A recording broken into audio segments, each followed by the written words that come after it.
monster mule, but he What'd you do on the monster mule? and kick with the kick. Start your morning with the kick.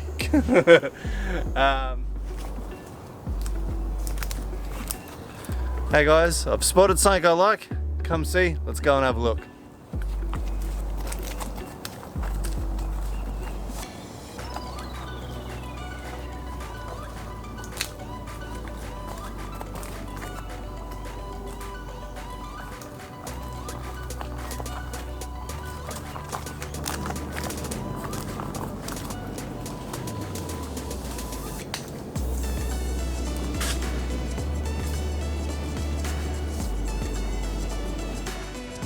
What's up guys, welcome back. This is going to be the first episode of the new part series for the mobile phone. To all my Filipino followers out there that want to know about photography, mabuhay from Australia. I found a tree, gonna use this just behind me. Let's go. The only other bit of equipment I'm gonna use is a little tripod. So all you need, phone, tripod, let's go.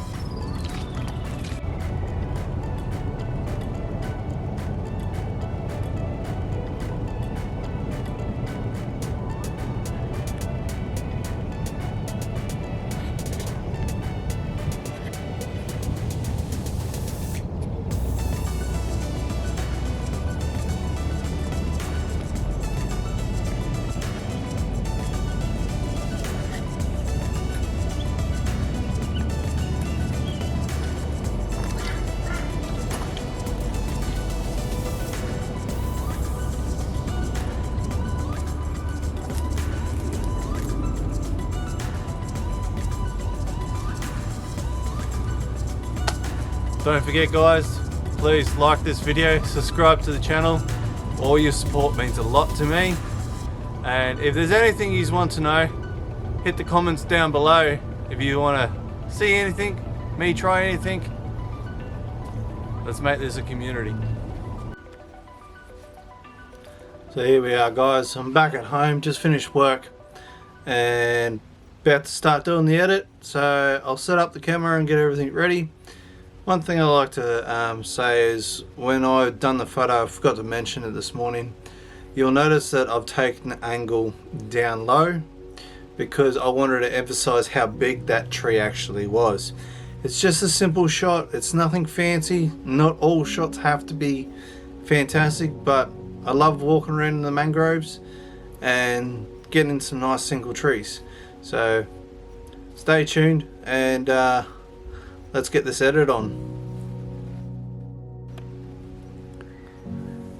So here we are guys, this is the photo. I am in Lightroom. I like using Lightroom for all my photo editing. That's the one I've come to use and started to get to know.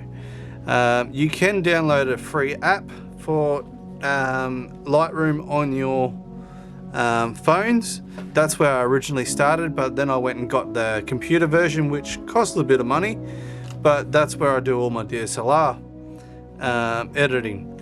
But so what I want to do is I want to go into the crop tool because I want to reduce a lot of the dead space in this photo just to make it a little bit more what can I say, a little bit more tight on the tree.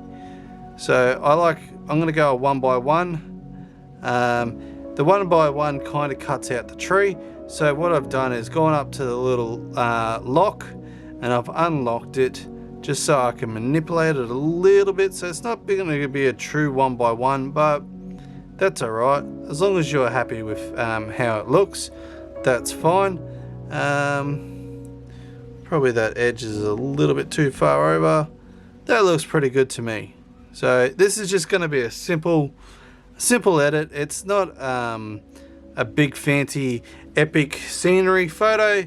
I just like taking photos of some nice seldom trees, and I was walking around the mangroves having a bit of fun. So what I want to achieve with this photo is I'm not going to go into a black and white, but I'm going to make it a nice vibrant color. Not overly vibrant, not too far gone with the the colors, but just nice, so it just looks like a really nice tree. So what I like to do is I'll go into the auto edit. That gives you a good baseline. Some people are happy with the auto edit, but I like to just use it as a nice baseline, a nice guide to do the rest of my editing. So the auto edit button, the thing is the one that looks like a little photo, and you can notice, here we go, I'll just hold it down, that's the before, that's the after, so you can notice the change.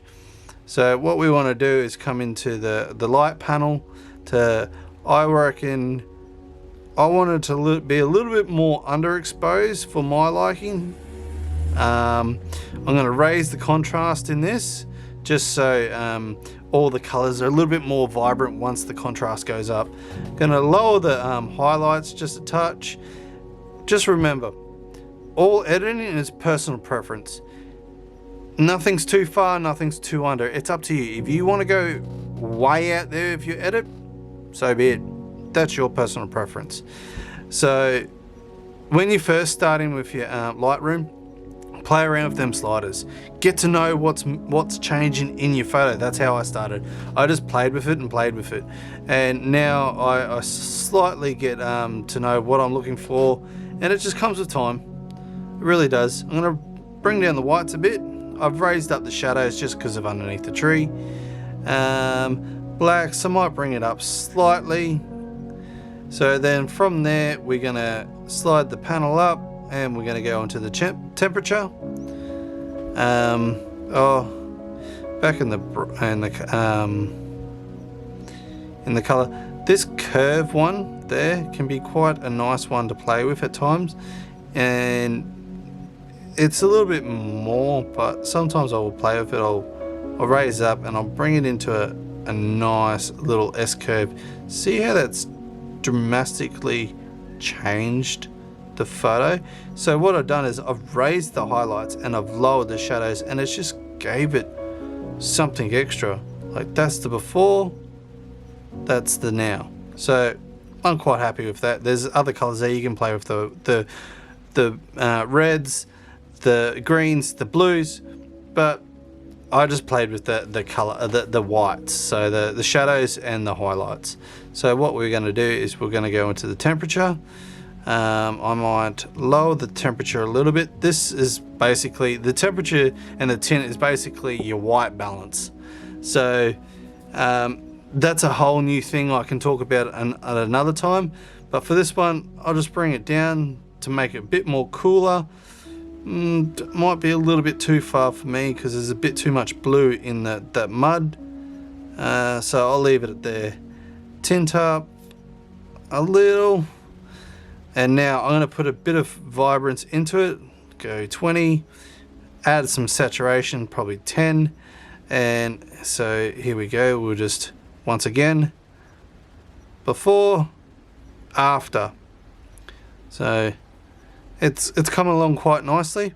The other one I want to do is go into this panel. Can't remember what it's called, but just play around with all the panels. But this one's got your texture. I like to put a little bit of texture on the photo, especially when there's leaves, barks and stuff like that. Just when you zoom in at times, it makes it a little bit more. Clarity on this one, sometimes I raise it, but if you want that nice, soft, dreamy photo, you take that down and see how it changes. It looks all dreamy and all that, so that's what that's gonna do. If you bring it up, it's gonna make it all harsh and make everything stand out. So with this one, I'm just gonna bring the clarity down a little bit. The dehaze, this one I like because it can change the feel. It can add a bit of a darker tone to it without playing around with blacks and all that. And for this one, I want to emphasize on the tree, and the vignette is very good for this. So you go to the left and it'll put a black border sort of around, so you can emphasize what's in the center of the thing. You go to the right, it's going to put a white one there. So the white one looks really good on the rose photos I've done in the past, and I quite like that. but at times I'll use a black vignette. It just kind of gives you a bit more focus on the tree. So see how it's kind of in the edges, you can see it's darkened up a little bit. That's the before, that's the after, and this tree is really starting to come to a whole new thing. And then you can go into this panel and do some sharpening. If it's a little bit fuzzy, you can use the sharpening to help sharpen it up a little bit, but you want to not rely on your sharpening tool. You want to make sure your focus is good. And then you've got your color noise reduction in case there is too much leakage in your colors when you put your saturation. That's why you just got to find the happy medium for the color noise reduction. The noise reductions is if it's a little bit blurry in some sections and there's a bit of noise there, you'll see it'll look like little fuzzes. Basically, I will turn off these on my camera because of most lenses and all that a little bit harder. They do stuff to it. It's just a little tip that I learned. It kind of flattens out the image for you because the lens, it is curved. It will take slightly a little bit of curve. You don't notice it too much, but it's just a nice little thing to get to. So basically that is all I will do with that photo. This is, I will do it again. That's the before, that's the after, and I will save this to my phone. And by doing that, to do that, what we do is go to that one and then save to the phone, and I will put that up on the screen in a second for you to see in a bigger picture. And I know this this editing has dragged out a fair bit, but I hope you have stayed around this long, and I hope it has helped you out. I will do some more. If you think it's gone a little bit too long, let me know, and I can either speed it up next time or I can run through. It's better if you go step by step and you can see it, and I'll talk it through. But it's up to you guys. Let me know in the comments down below what you thought about the editing side and about the video.